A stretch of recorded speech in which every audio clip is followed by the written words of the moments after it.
तो हम अभी तक शिमशोन के जीवन को देख रहे थे। 3 लेसन हम देख चुके हैं। पहला लेसन क्या था?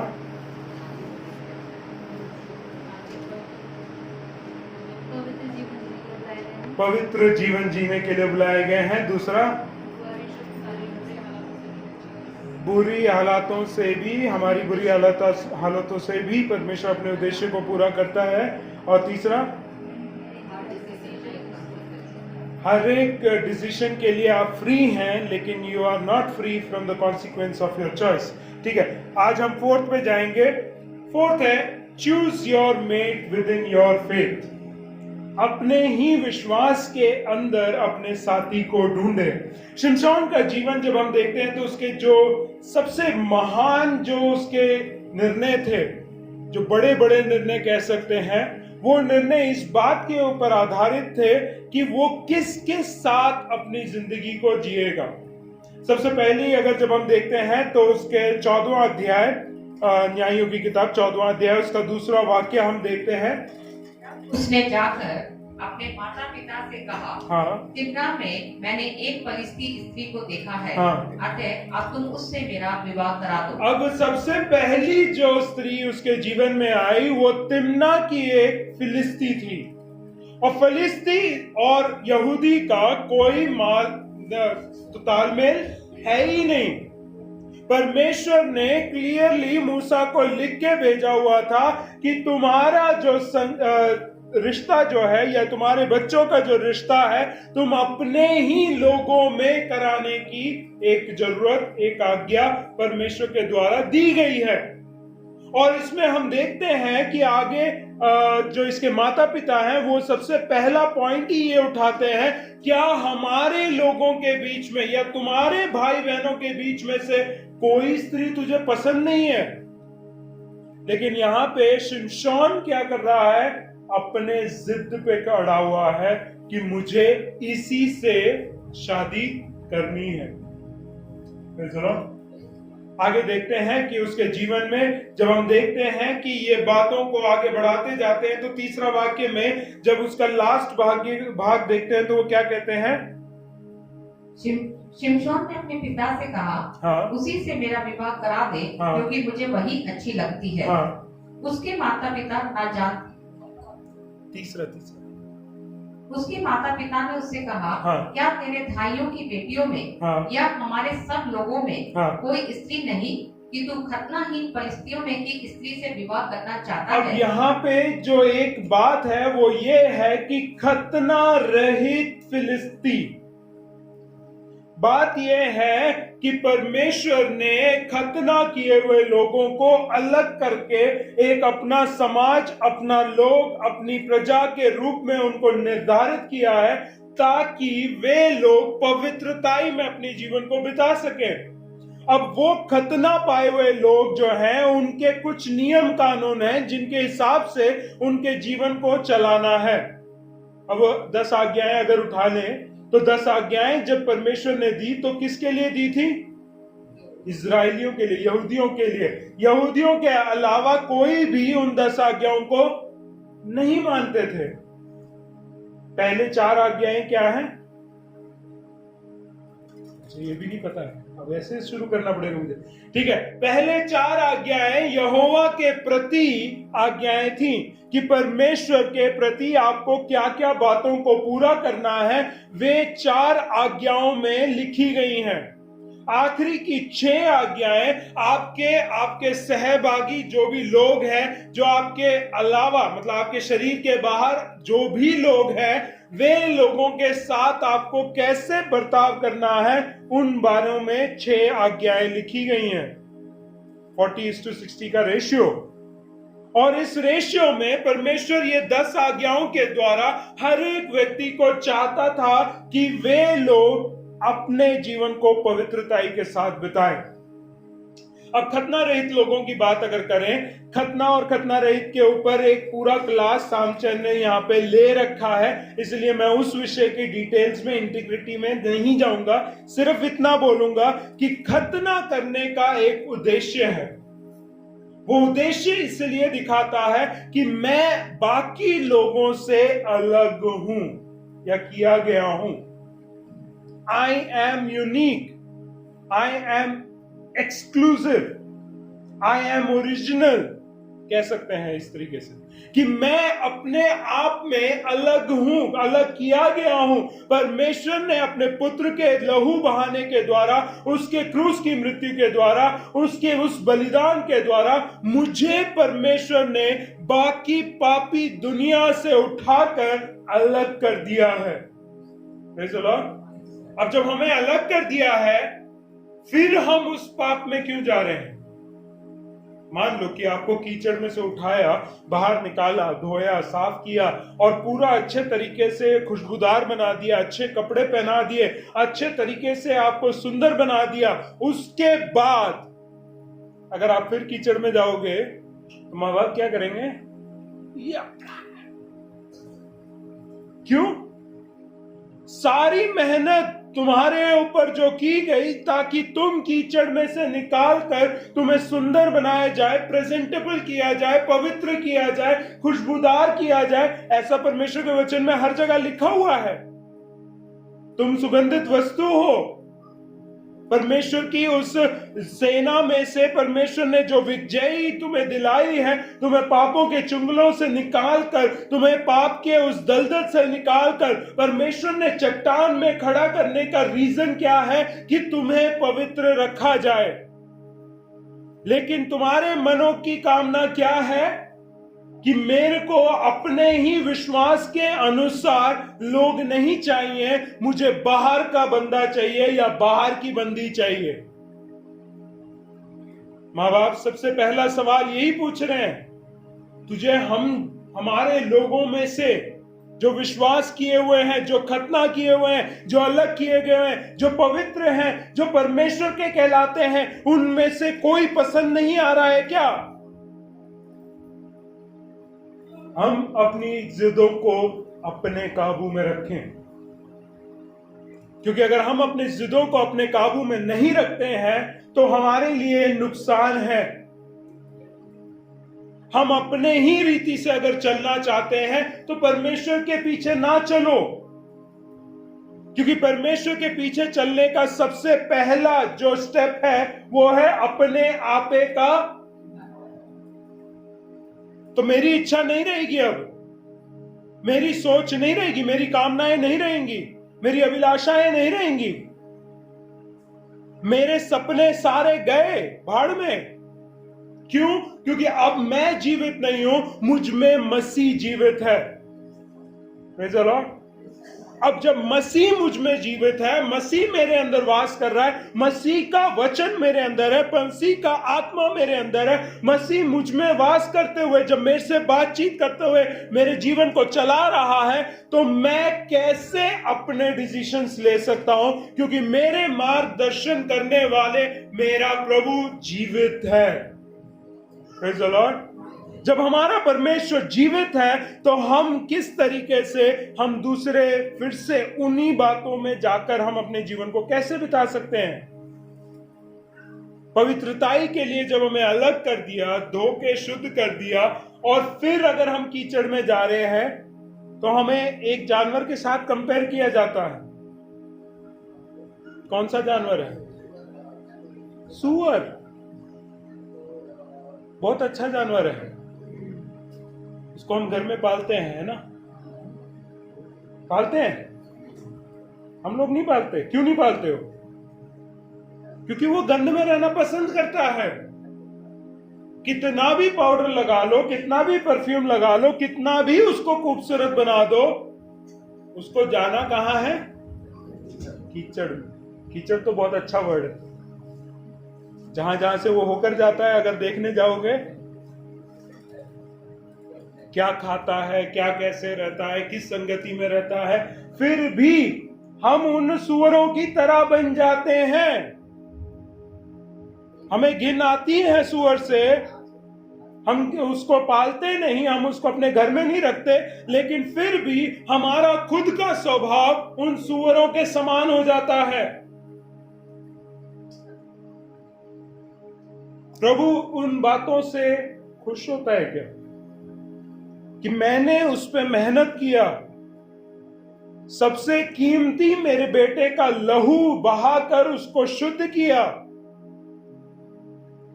और कुछ दिन तक वो सही रहा और फिर वो वापस उन्हीं बातों में जा रहा है।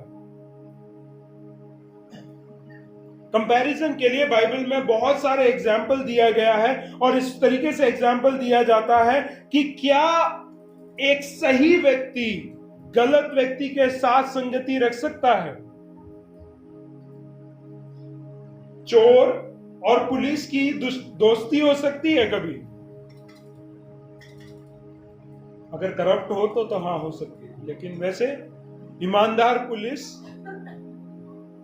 और ईमानदार चोर कभी दोस्त नहीं बन सकते। रोशनी और अंधेरा दोस्त बन सकते हैं, क्योंकि जवान लोग पूछेंगे कि क्यों नहीं कर सकते। मैं रीजन बोलूंगा कि रोशनी और अंधकार जिस दिन दोस्त बन जाए, जिस दिन एक साथ रहे, उस दिन तुम शादी कर लो। ठीक है ना? सही है? क्यों? क्योंकि उनकी कभी दोस्ती हो नहीं सकती है, उनका तालमेल एक साथ नहीं है, क्योंकि एक के एब्सेंस में ही दूसरा सरवाइव कर सकता है। तो उसी तरीके से तुम मसीह के हो, वो संसार के हैं, क्या तुम्हारा मेल मिलाप हो सकता है? हो सकता है? पक्का है ना? नहीं हो सकता है? कल को किसी के जीवन में कोई डाउट नहीं आएगा ना? कोई वचन को तोड़ मरोड़ के ट्विस्ट करके अच्छा मसाला और अच्छी खुशबूदार वस्तुएं लगाकर प्रेजेंट तो नहीं करेगा ना? जो चीज सही है वो गलत का साथ नहीं दे सकता है। जो अंधकार की चीजें हैं वो ज्योति की चीजों के साथ कोई मेल मिलाप नहीं कर सकती है। जो यीशु मसीह पे विश्वास करते हैं वे संसार के साथ नहीं मेल मिलाप कर सकते हैं। और आगे जाना है, शरीर और आत्मा दोनों एक जैसे नहीं हो सकते हैं। शरीर माने हमारा शारीरिक जो सोच है, वो सोच में और आत्मिक सोच में जमीन आसमान का फर्क है। इसलिए वो दोनों हमेशा, क्या कह रहा है वचन के हिसाब से, हमेशा एक दूसरे के युद्ध में लगे रहते हैं। तुम जो सोच रहे हो कि वो लड़की या वो लड़का मेरे लिए सही है, तुम अपनी नजरों से देखकर अनुमान लगा रहे हो। Praise the Lord। देखने में वो अच्छी है या अच्छा है, बुद्धि उसकी अच्छी है, फिर वही देखा है ना कहीं से। यू आर ऑल थिंकिंग और रैशनलाइज क्या कर रहे हैं? हमारे दिमाग से। कहां है आपका दिमाग? शरीर के अंदर। क्योंकि वचन तो क्लियर लिख रहा है कि तुम्हारा उसके साथ कुछ नहीं हो सकता, लेकिन हम फिर भी उम्मीद लगाए बैठे हुए प्रार्थना कर रहे हैं कि वो किसी दिन प्रभु को मान लेंगे, मैं लेके आऊंगा। क्यों? क्योंकि मुझे शादी करनी है। Praise the Lord। हम उतना मेहनत करने के लिए चाहते हैं ताकि मेरी अभिलाषाएं पूरी हो जाए। मेरी इच्छा को पूरा करने के लिए मैं उस एक्सटेंट तक, उस सीमाओं को भी पार कर कर मैं उन कामों को करने के लिए तैयार हो जाता हूं। यही चीज, मानो कि आपको किसी से शादी नहीं करनी है, वो agenda he out of the table है, और फिर भी आपको उस व्यक्ति को सुसमाचार सुना के विश्वास में लेके आना है। कितना उतना मेहनत करेंगे? कितना हम उसके साथ वाद विवाद करेंगे? पहला ही धमकी में दुम टांग के बीच में रखकर तेजी से दौड़ने वाले लोग शरीर की अभिलाषाओं को पूरा करने के लिए हम वहां पे दृढ़ भी खड़े हो जाएंगे।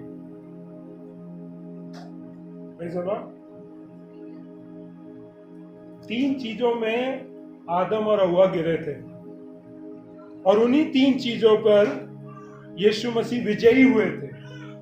और वही 3 चीजें हैं जो आज भी हर एक इंसान को घेरती हैं। पता है वो कहां लिखा है? पहला 2 अध्याय निकाले 15-16 14 से पढ़ सकते।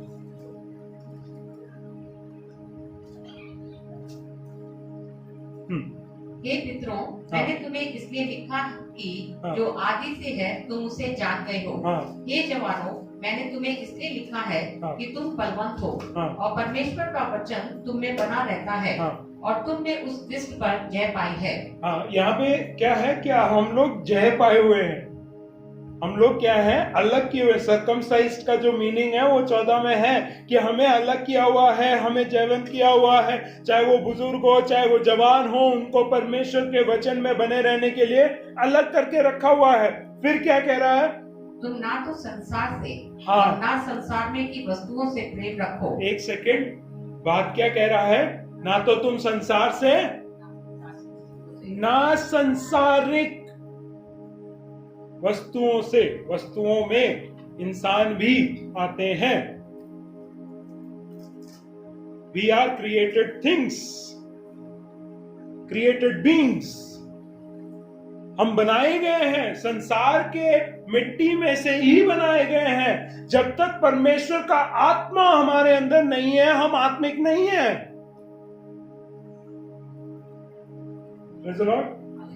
तो बपतिस्मा लेने के बाद आप सही नहीं हो गए कि भाई अब मैं किसी से भी शादी कर सकता हूं क्योंकि मैंने बपतिस्मा ले लिया है, मेरे पास एक कवच आ गया है। नहीं नहीं नहीं,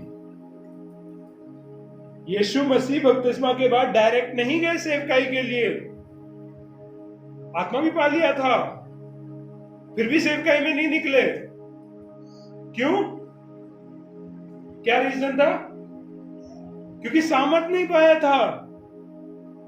सामर्थ पाने के बाद ही वह सेवकाई में उतरा है। वो तो यीशु मसीह थे। परमेश्वर के पुत्र होने के बाद, पवित्रताई में जीवन बिताने के बाद, कोई भी पाप ना करके इस शैतान के ऊपर विजयी होकर, आत्मा पाकर, सामर्थ पाकर ही वो सेवकाई में निकले। और हम तो बस बपतिस्मा ले लिया, कुछ साल हमने वचन सुन लिया, हम कुछ भी कर सकते हैं सोच के हम निकल पड़ते हैं।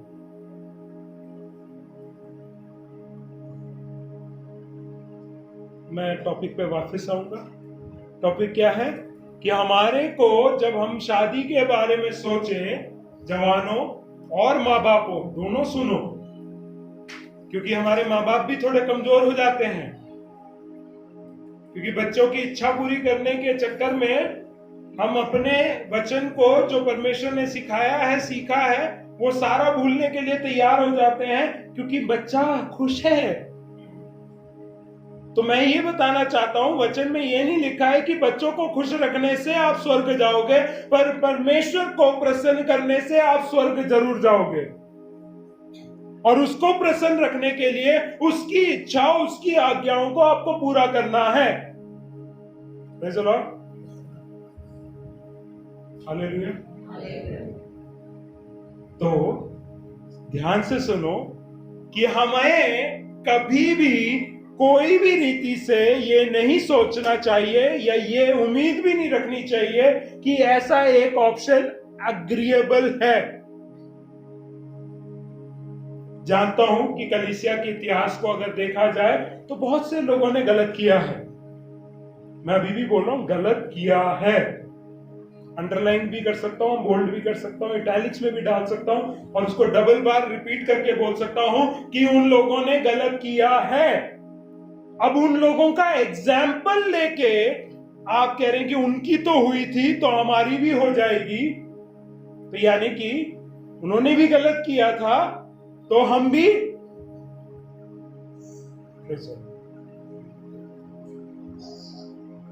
तो मैं वो चीज को समझाना चाहता हूं कि गलत में मैं सहभागी नहीं होऊंगा।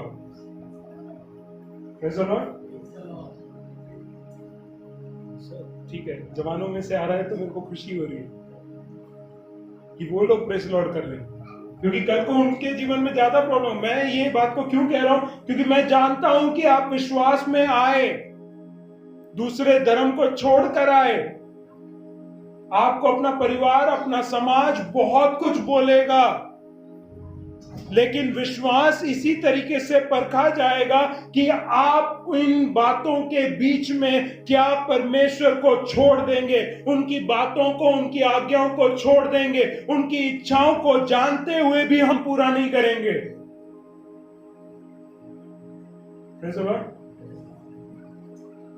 क्योंकि उसकी इच्छा को जानना और पूरा करना हमारे लिए अच्छा है।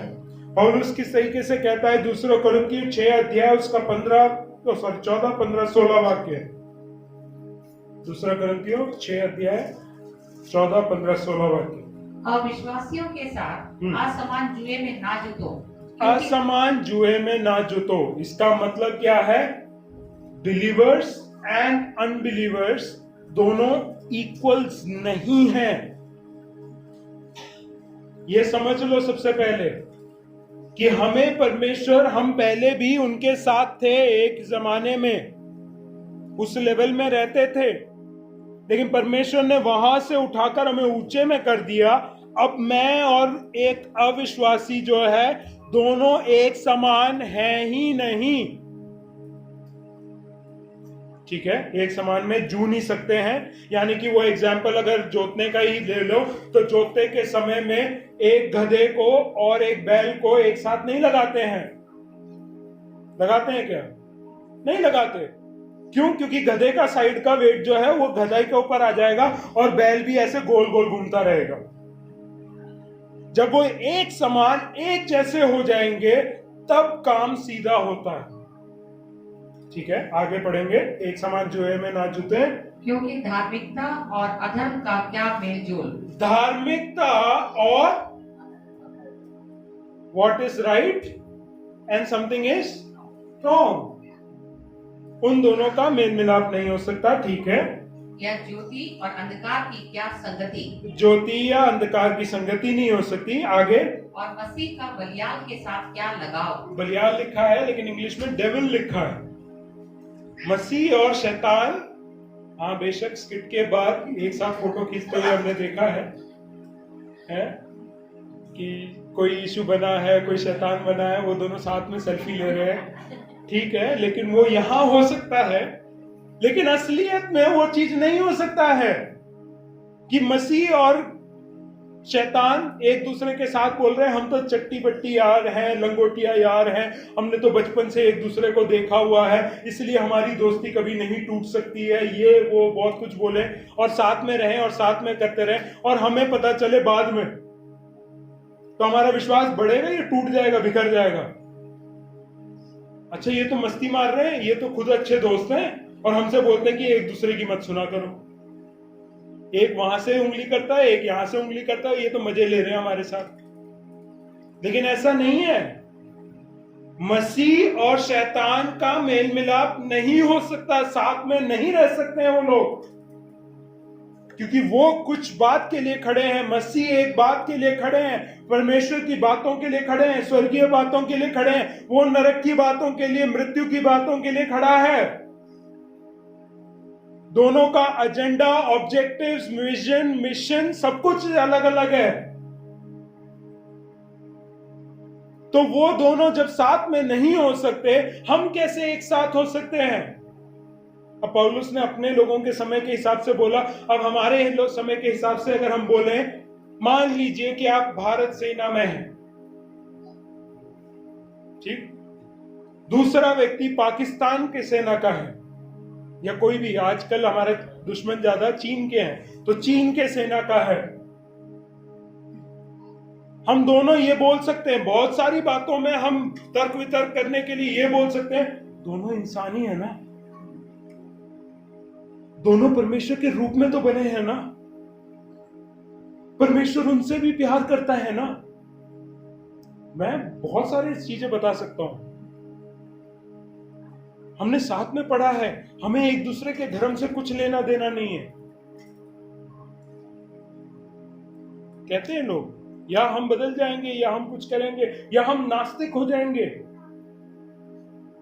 धर्म हमारे बीच में एक दीवार नहीं बनेगी, परिवार को हम बना लेंगे, चाहे वो आत्महत्या की टाके पे हो या तलवार रख के हो, बंदूक रख के हो या जहर की गोलियां रख के हो, कुछ भी हो हम मना लेंगे।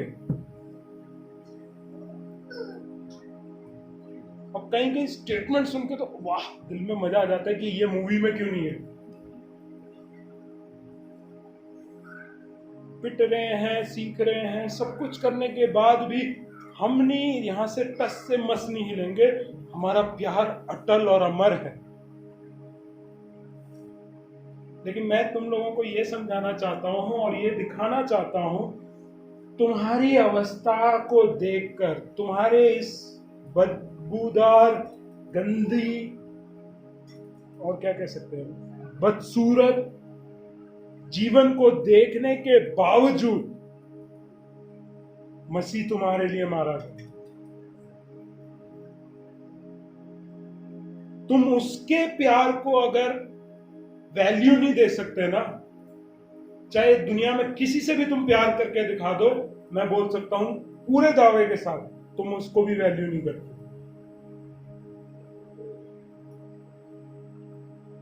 तुम्हारे जीवन को बचाने के लिए उसने अपने प्राण दे दिए। तुम्हारे जीवन को बचाने के लिए उसने अपना अनंत काल से जो पिता के साथ संगति थी वो तक तोड़ने के लिए तैयार हो गया। वो टूटा भी, वो क्रूस पे बोला भी, हे पिता तूने मुझे क्यों छोड़ दिया, जबकि उसको आंसर उसको पता है, क्योंकि मैं पाप बन गया और पाप का और पिता के साथ का कोई संबंध नहीं है, इस वजह से वो दूरी हो गई। सब कुछ जानते हुए कि ये सब कुछ होगा, गेत्सेमने बाग में ही वो रो रहा है, हो सके तो ये कटोरा जो मेरे सामने रखा गया है इसको तू हटा दे। कोई और ऑप्शन है, कोई और रास्ता है तो तू निकाल दे, लेकिन फिर भी मेरी नहीं। उसने अपनी इच्छा नहीं पूरी करी।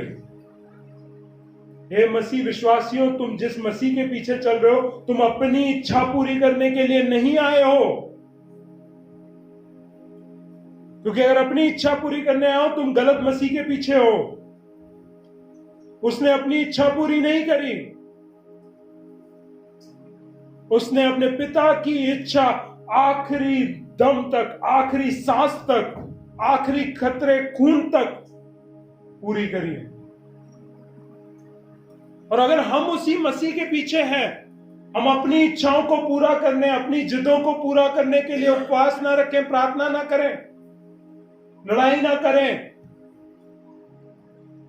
पर हम पिता की इच्छा को पूरा करने के लिए अपने जीवन को जिए, उसकी इच्छा के अनुसार, परमेश्वर कह रहा है कि हम इन सब चीजों के अनुसार आगे बढ़ेंगे। उसी में 15 वाक्य,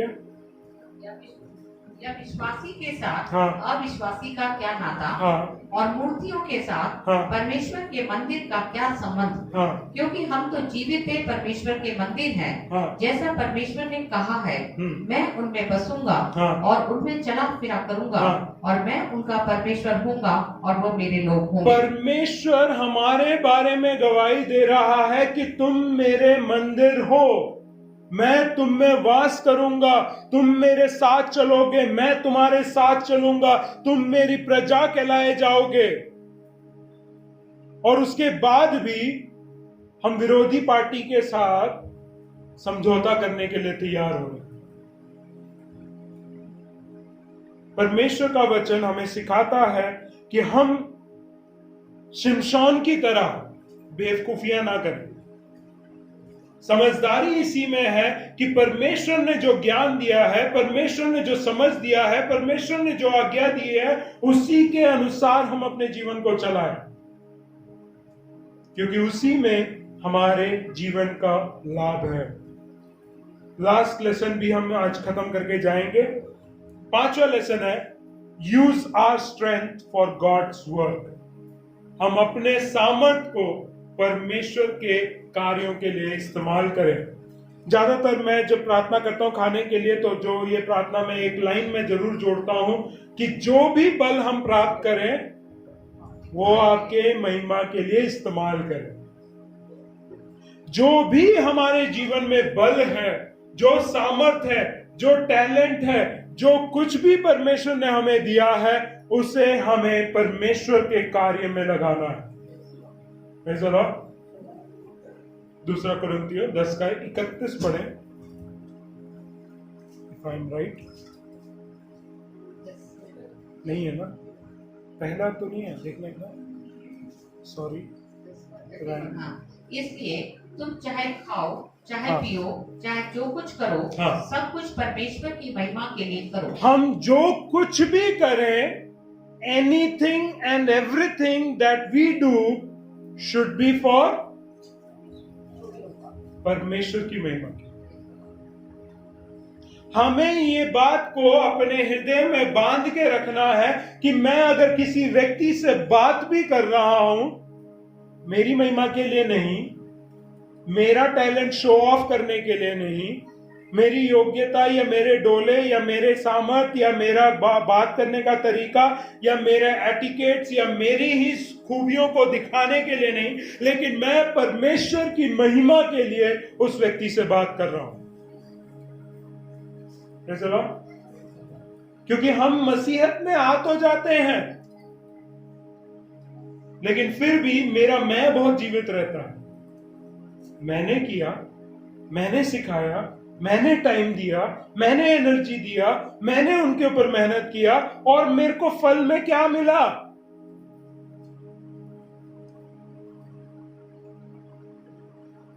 ठेंगा। हम उस बात में क्यों फोकस्ड हैं कि मैंने कुछ किया है? जितने लोग यहां आए हैं, किसी ने आपको सुसमाचार सुनाया जरूर होगा, या आपको कोई पर्चा मिला होगा, या आपने कहीं से कुछ बातें सुनी होंगी, या आपके जीवन में परमेश्वर ने किसी व्यक्ति को भेजकर आपके लिए प्रार्थना किया होगा और उसके फलस्वरूप आपके जीवन में कुछ कार्य हो गया होगा। लेकिन इन सब बातों के पीछे हमसे ज्यादा काम करने से बढ़कर परमेश्वर आपके जीवन में कार्य किया।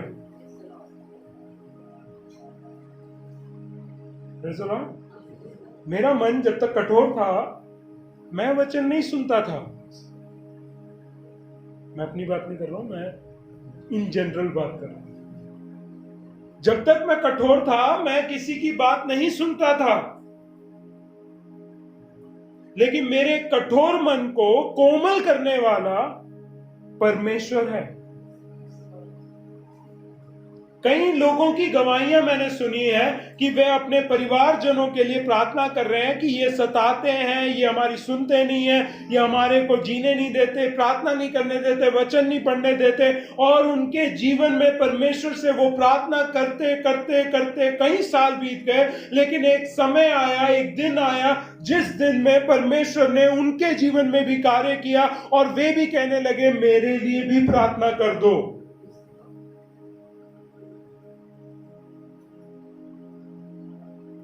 डैडी का ही एग्जाम्पल बोलूंगा। जब वो विश्वास में नहीं थे, उनकी मां उनके लिए प्रार्थना करती थी।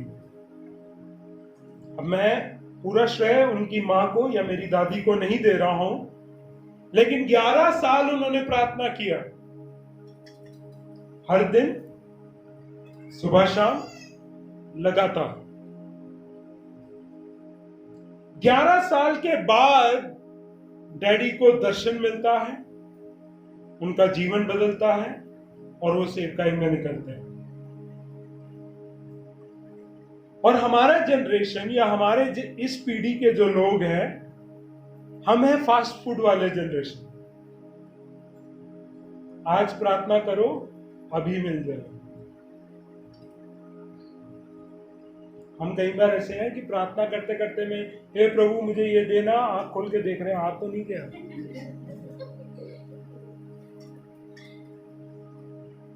हम वो विश्वास रखते हैं,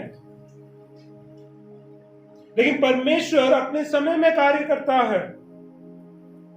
सबोपदेशक 3:11 में लिखा है, वह अपने समय में सब कुछ को खूबसूरत बनाता है। रोमियो 8:28 में कहता है कि सब बातें मिलकर उन लोगों के लिए जो परमेश्वर से प्रेम करते हैं भलाई को उत्पन्न करता है। जब ऐसी बातें परमेश्वर ने लिखी हुई हैं और अपने वायदे से मुकरता नहीं है, तो वो परमेश्वर पे जब हम भरोसा करते हैं तो जो कार्य हम करते हैं वो इसलिए ना करें कि मेरे नाम की महिमा हो जाए। Praise the Lord। यहां मैं खड़े होकर प्रचार जरूर कर रहा हूं, देखभाल जरूर कर रहा हूं, लेकिन ऐसा कार्य करने के वजह से ये मेरी कलीसिया नहीं हो जाती है। समझ रहे हैं? हम कई बार ऐसे होते हैं कि हम कई सालों से कहीं एक पोजीशन में खड़े होके हम काम करना शुरू कर देते हैं और फिर बोलते हैं कि ये कंपनी मेरी है। नहीं, ये सेवकाई मेरी नहीं है। ये सेवकाई की शुरुआत, उत्पत्ति परमेश्वर से हुई है। इस सेवकाई को चलाने वाला परमेश्वर ही है। आज वचन जब बांटा जा रहा है उससे पहले ही प्रार्थना की गई कि परमेश्वर तू प्रचारक को छूना, अभिषेक करना, अपने आत्मा और अपने वचन से भरना, ताकि हमारी आत्मिक जीवन के लिए जो जरूरत है वो पूरा हो जाए। तो बोलने वाला, करवाने वाला कौन है? Praise the Lord। हमारे पास सामर्थ जरूर है, मैं खड़ा हूं आज अपने सामर्थ से खड़ा हूं, लेकिन वो सामर्थ को देने वाला कौन है? परमेश्वर। मैं चाहे तो बीमार हो सकता था, मैं चाहे तो बेड पे पड़ा हो सकता था, मैं चाहे तो कोमा में हो सकता था, लेकिन आज के सुबह का एग्जाम्पल मैं बोल सकता हूं। आज सुबह माइक्रोवेव ऑन करना था, वो ऑन नहीं हो रहा था, तो मैं खुद ही इलेक्ट्रिशियन बनने के लिए कोशिश कर रहा था। तार वगैरह निकाले उसमें से, वायर को, दोनों आपस में टकराए, टुश, और एक ऐसी बड़ी चमक सी हुई मेरे आंखों के सामने। मैं कहा प्रभु मैं आ रहा हूं। फिर देखा तो मेरी बीवी आके बोल रही ठीक हो तुम? मैं कहा लेके भी नहीं गए। कहने का मतलब कि चाहे तो वो एक्सीडेंट में मैं जा सकता था। फिर मैं जब मेरी बीवी और मेरे बच्चे जो है जा रही थी चर्च की तरफ, तो मैं नीचे गया क्योंकि एमसीबी ट्रिप हो गया, जो मेन वाला था वो ट्रिप हो गया। तो कह रही है तुम मत जाओ वहां पे क्योंकि कुछ हो गया। तो मैंने कहा कि गुड बाय, ये शायद मेरा आज आखिरी गुड बाय हो सकता है। तो वो कह रही है ऐसा कुछ नहीं होगा, मुझे पता है प्रभु तुम्हें बचा के रखेगा, 10:15 बजे तुम मुझे आगे खड़े हुए मिलोगे।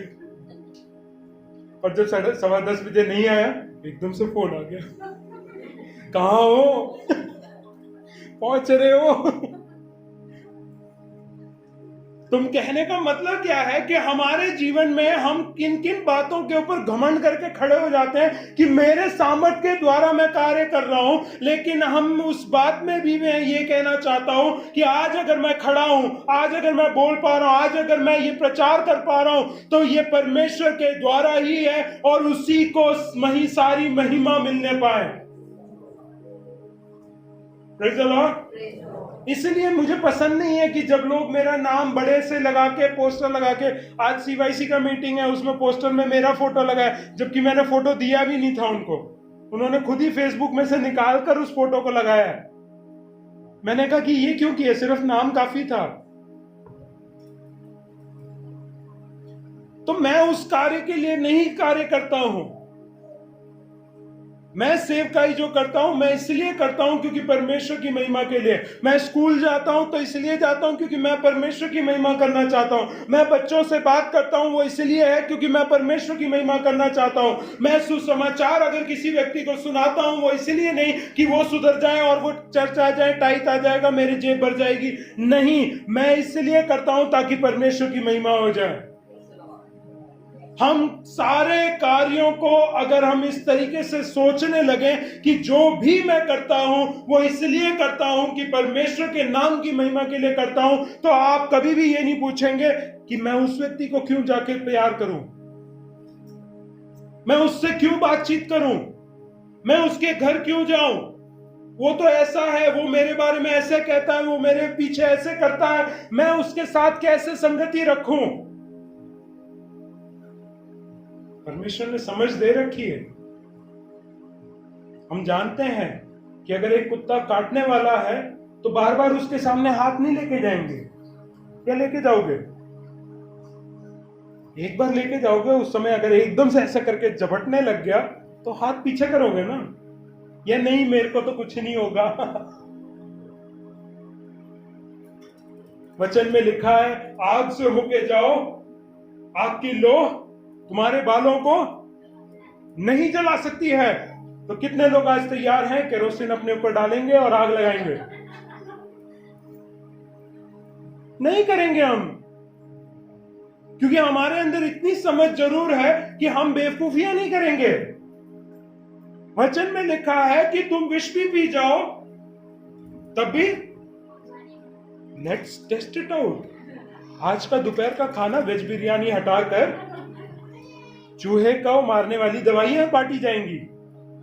बफे सिस्टम, पेट भर के खाइए। कितने लोग खाएंगे? कुछ लोग तो मेरे को बोलेंगे ये पागल हो गए, सनक गया है, बुद्धि निकल गई है, बाल सफेद हो रहे हैं और उसी के साथ साथ बुद्धि भी बाहर निकल रही है। और निकल जाएंगे, क्योंकि वो समझदारी है। परमेश्वर ने इतना विवेक हमें दे रखा है। तो हम जानते हैं कि अगर कोई व्यक्ति हमें धोखा दे के जा रहा है, हम उसके साथ फिर दोस्ती नहीं कर पाएंगे।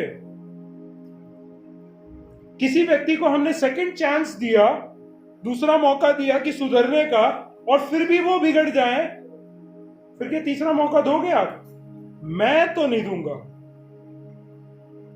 क्योंकि पहली बार अगर गलती होती है तो अनजाने में होती है, दूसरी बार होगी तो ठीक है, हम समझते हैं कि हाँ कोशिश कर रहा होगा, फिर भी फेल हो गया होगा। लेकिन तीसरी बार जब करते हैं ना, फुल इंटेंशन के साथ किया है। तो जब जानबूझ के कोई कर रहा है, मैं क्यों उसको बार बार बोलूंगा कि भाई अच्छा कर रहा है तू? मैं क्यों उसको प्रोत्साहन करूंगा?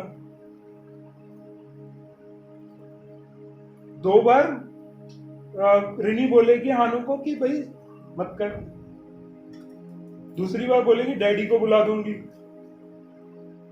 और तीसरी बार में डैडी आ ही जाते हैं। उसमें उसका खत्म हो जाता है सब कुछ। तो कहने का मतलब क्या है कि हम जो कुछ कर रहे हैं, हम परमेश्वर की महिमा के लिए कर रहे हैं, लेकिन हम अपना नाम ना ऐड करें।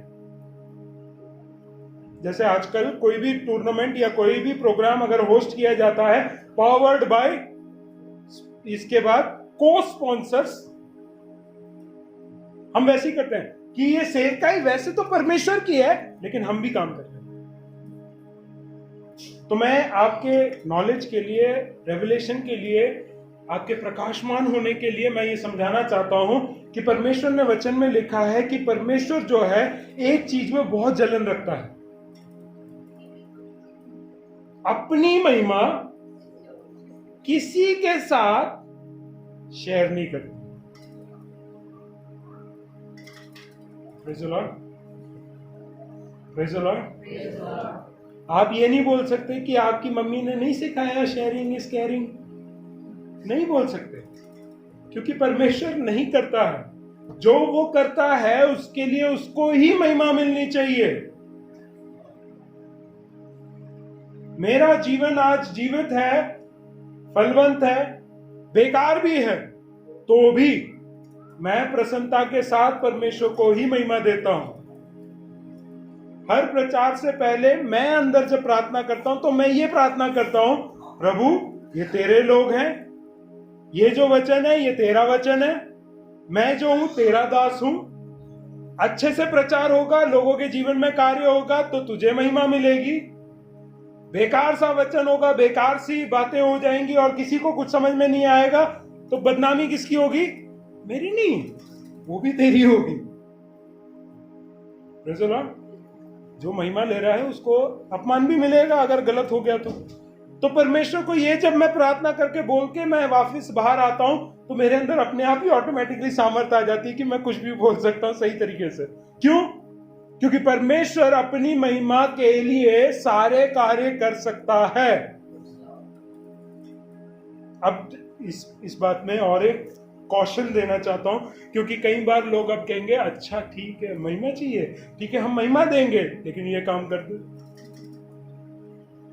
फिर हम ब्लैकमेल करना शुरू कर देते हैं, एक्सटॉर्शन करना शुरू कर देते हैं, तुझे महिमा चाहिए मेरे से चाहिए, मैं नहीं करूंगा महिमा जब तक ये काम नहीं होगी। तो मैं ये कहना चाहता हूं, यीशु मसीह ने खुद बोला है, जब उनसे उनके चेलों के द्वारा बोला गया, फरीसियों के द्वारा बोला गया कि तुम अपने चेलों को मत मुंह बंद करने को बोलो, ये जो प्रशंसा कर रहे हैं मत करने को बोलो। तो यीशु मसीह ने क्या कहा था, ये अगर चुप हो गए तो क्या होगा? हाँ, पत्थर बोल सकते हैं पत्थर, लेकिन परमेश्वर उनसे भी बुलवा देगा।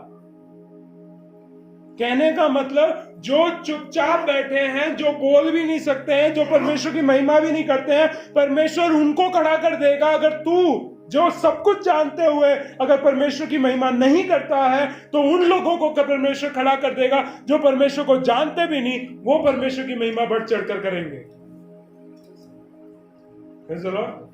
आज अच्छा लगा, परमेश्वर के दास ने भी वचन संहिता से बोला कि मोर जब बारिश होती है तो वो नाच के दिखाता है, परमेश्वर को धन्यवाद करता है कि बारिश हो रही है। पिछले दिनों में क्या गर्मी थी, और जब बारिश आई 3 दिन तक मुझे बाइक चलाने में बहुत मजा आया, सुबह के टाइम एटलीस्ट। तो मैं परमेश्वर का धन्यवाद करते हुए पूरे रास्ते, प्रभु क्या मौसम दिया है, क्या मजा आ रहा है बाइक चलाने में। तो वो बात की महिमा हम करते हैं क्या, सारी बातों के लिए। आज अच्छा हो गया, उसी दिन अच्छा सुबह का स्टार्ट हो गया, स्कूल पहुंचते ही इतना स्ट्रेस में और फ्रस्ट्रेशन में हो गया, क्या उस समय मेरी धन्यवाद निकली? थोड़े देर के बाद निकली, लेकिन निकली जरूर। लेकिन जब हम परेशानियों में हो जाते हैं, क्या हम धन्यवाद करते हैं? क्या हम उसकी महिमा करते हैं? क्योंकि जब भी कोई टेस्ट आता है, जब भी कोई परीक्षा आती है, जब भी कोई ऐसी अवस्था आती है जब हमें ऐसा लगता है कि परमेश्वर ने छोड़ दिया, सब लोगों ने छोड़ दिया, अब क्या होगा, उस परिस्थिति में भी परमेश्वर का धन्यवाद करो। क्योंकि जब आप उस परिस्थिति में आप धन्यवाद करोगे, तब परमेश्वर की शांति तुम्हारे जीवन में आएगी। नहीं विश्वास करते? फिलिपियों की पत्री 4 अध्याय का 4 से लेके हम पढ़ेंगे, आगे 7-8 तक है शायद। प्रभु में सदा आनंदित रहो। प्रभु में सदा आनंदित रहो। मैं फिर कहता हूँ आनंदित रहो। मैं फिर कहता हूँ आनंदित रहो। तुम्हारी कोमलता सब मनुष्य पर प्रकट हो। तुम्हारी कोमलता सब मनुष्य पर प्रकट हो। प्रभु निकट है। प्रभु निकट है। किसी भी बात की चिंता मत करो। किसी भी बात की चिंता मत करो। परंतु हर एक बात में तुम्हारे निवेदन प्रार्थना और विनती के द्वारा धन्यवाद के साथ परमेश्वर के सम्मुख उपस्थित किए जाए। परमेश्वर के सामने उपस्थित किए जाए। किसके साथ? रोते पीटते नहीं, गिड़गिड़ाते और भीख मांगते हुए नहीं, हर एक परिस्थिति में चिंता करे बिना धन्यवाद के साथ सारी बातों को परमेश्वर के सामने रखना है। फिर आगे क्या होगा? तब परमेश्वर की शांति, तब ही परमेश्वर की शांति आएगी।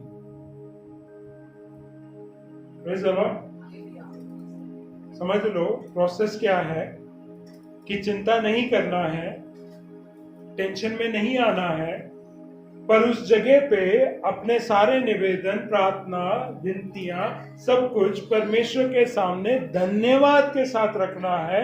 तब ही शांति आएगी। किसकी शांति? काम वाली शांति नहीं। परमेश्वर की शांति तभी आएगी जो सारी समझ से परे है। जो सारी समझ के परे है। तुम्हारे हृदय और तुम्हारे विचारों को मसीह यीशु में सुरक्षित रखेगी। यही 2 चीजें जो हैं, तुम्हारा हृदय और तुम्हारे विचार, यही 2 सबसे ज्यादा अनस्टेबल रहते हैं। इन्हीं में सारी बातें का जड़ है, उपज है। यही बातें हैं, यही दो चीजें हैं जो हर एक काम के बीच में अड़ंगा मारती हैं कि मुझे क्या मिलेगा, मेरा नाम होगा कि नहीं। ये सब हम सोचते हैं, अगर मैं ऐसा करूंगा तो क्या होगा, नहीं करूंगा तो क्या होगा। और कुछ लोग पॉजिटिव की जगह नेगेटिव भी सोचते हैं। कोई काम करने से पहले ही मैं वहां सुसमाचार सुनाने नहीं जाऊंगा क्योंकि मेरी पिटाई हो जाएगी। जब हम माओ की तरफ गए थे सबसे पहले, उससे 1-2 दिन पहले कुछ लोगों को जब बोला था कि हम माओ की तरफ जा रहे हैं, तो 1-2 दिन पहले दैनिक जागरण से न्यूज क्लिपिंग, 10 कलीसियाओं के लोगों को मार कर पीट कर पुलिस ने जेल में डाल दिया।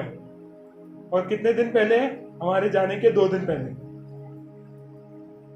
और उसका उद्देश्य ये नहीं है कि हमारी चिंता, उस चिंता की जगह पे हमारे जीवन में डर आ जाए और वो ट्रिप कैंसिल हो जाए।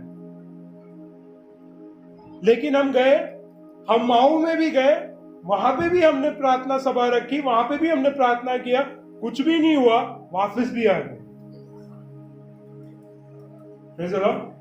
क्यों हो सकता है? क्योंकि हमने धन्यवाद के साथ अपने निवेदन, अपनी जरूरतें सारी परमेश्वर के सामने पहले ही रख दी। हमारी चिंताएं, सारा जो बोझ था वो सारा परमेश्वर के सामने रख दिया। उसके बाद धन्यवाद करके हम निकल गए। उसके बाद हमें कुछ सोचने की जरूरत ही नहीं पड़ी, क्योंकि पूरे रास्ते परमेश्वर की शांति हमारे अंदर थी कि हमें सुरक्षित वहां लेके गई और लेके आए।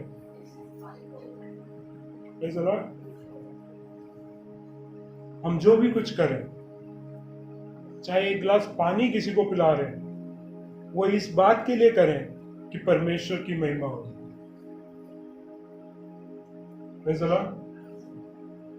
5 लेसन हमने पढ़े हैं शिमशोन के जीवन से।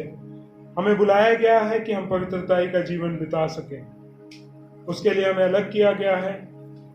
चाहे हमारे जीवन में बुरी अवस्थाएं क्यों ना हो जाए, कितनी भी बदतर क्यों ना हो जाए, परमेश्वर अपना उद्देश्य उन बातों में से भी, उन परिस्थितियों के बीच में भी पूरा कर सकता है। परमेश्वर ने हमें स्वर्गदूतों की तरह, एक रोबोट की तरह नहीं बनाया कि जो आज्ञा या जो कमांड हम टाइप करते हैं वही उसको करना है। नहीं, हमारे अंदर परमेश्वर ने फ्री विल दिया है कि हम कुछ भी चुन सकते हैं, सही गलत, आशीष शाप, कुछ भी हम चुन सकते हैं, जीवन या मृत्यु, कुछ भी हम चुन सकते हैं। लेकिन उस चॉइस के पीछे कॉन्सिक्वेंसेस हैं, परिणाम है। अगर आप बोल रहे हैं कि मुझे मार पड़ रही है, तो वो मार पड़ने का रीजन ये नहीं है कि दूसरा व्यक्ति मार रहा है इसलिए। आपने कुछ गलत किया है ना, एक डिसीजन लिया कि वो गलत करना है, इसी वजह से आपको मार पड़ रही है। तो हर एक चॉइस का एक कॉन्सिक्वेंस है, और कोई भी चॉइस का विदाउट कॉन्सिक्वेंस हो ही नहीं सकता। चौथी बात थी कि आप जब भी किसी सहभागी के लिए चुनाव करने की सोचें तो अपने ही विश्वास में से चुनें। लास्ट, जो भी सामर्थ हमें परमेश्वर ने दिया है उसे परमेश्वर के कार्य में हम लगाएं, ताकि परमेश्वर को ही महिमा मिलने पाए। मैं उम्मीद करता हूं कि शिमशोन के जीवन से आपको ये 5 पाठ के अलावा बहुत सारी बातें सीखने को मिली है। समझदारी और बुद्धिमानी इसी में है कि हम जो बातें सीख रहे हैं, चाहे वो दूसरे के जीवन के अनुभव के द्वारा ही क्यों ना हो, उन बातों से सीखकर हम उन गलतियों को फिर ना दोहराएं। प्रभु आपको इस बात को करने में सहायता, सामर्थ और अगुवाई करने पाए, उसके लिए हम प्रार्थना करें। क्यों ना हम अपने आंखों को बंद करेंगे।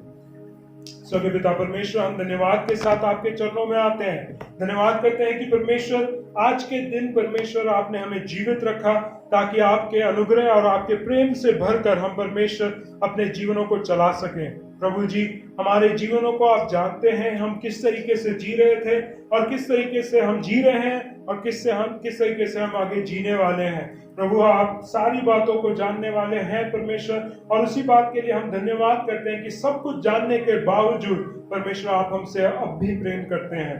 प्रभु जी, आपका प्रेम, आपका अनुग्रह हमारे जीवनों में बना रहे, और जो वचनों के द्वारा हमने सीखा है, जो शिमशोन के जीवन से हमने सीखा है कि हमें पवित्रताई के जीवन को बिताना है, उस बात के लिए परमेश्वर हमें सहायता, मदद कर कि हम किसी भी बात से अपने जीवन को अपवित्र ना करने पाए, हम ये जानने पाए कि बुरी अवस्थाओं में भी परमेश्वर आप हमारा हाथ नहीं छोड़ते, लेकिन उनके बीच में आप अपना कार्य करके अपनी इच्छाओं को पूरा करते हैं। प्रभु जी, हम यही प्रार्थना करते हैं कि हमारे निर्णय परमेश्वर सही रीति से लिए जाएं।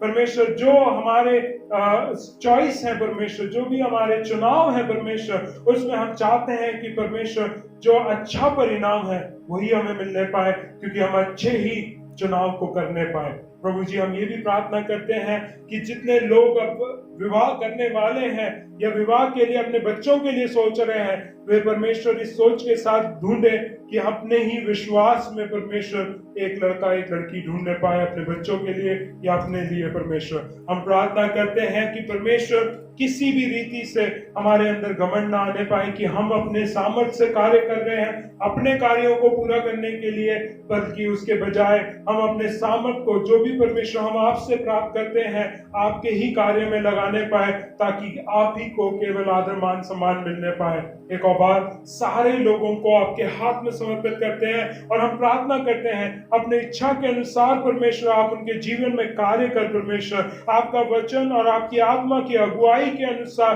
वे अपने जीवन को चलाने पाए परमेश्वर, ताकि आने वाले दिनों में जो भी कार्य होता है उनके लिए भलाई को उत्पन्न करने पाए। प्रभु जी, हम सारी बातों को, सारे लोगों को, सारे विषयों को आपके हाथ में देते हैं और हम प्रार्थना करते हैं कि अपनी इच्छा, अपनी योजना के हिसाब से आप कार्य करें, ताकि आदर मान सम्मान केवल आप ही को मिलने पाए। एक और बार कलीसिया में जितने लोग नहीं आ पाए उनके लिए भी हम प्रार्थना करते हैं, आने वाले दिनों में उनके जीवन में जो भी बाधाएं हैं, जो भी परेशानियां हैं, जो भी परिस्थितियां हैं जो उनको कलीसिया में आने से रोकती है, उनको यीशु मसीह के नाम से दूर करते हैं। और हम प्रार्थना करते हैं वे संगति में बने रहने पाए और बढ़ने पाए और आगे बढ़ते हुए परमेश्वर आपके नाम को ऊंचा करने पाए। एक और बार परमेश्वर, सारी बातों को आपके हाथ में देते हुए मांगते प्रार्थना विनती हमारे उद्धारकर्ता आपके प्रिय पुत्र प्रभु यीशु मसीह के नाम से। अगर ये संदेश आपको पसंद आए तो कृपया और लोगों को भी शेयर करें, ताकि वो लोग भी इस संदेश के द्वारा परमेश्वर की आशीष पाएं। Thank you.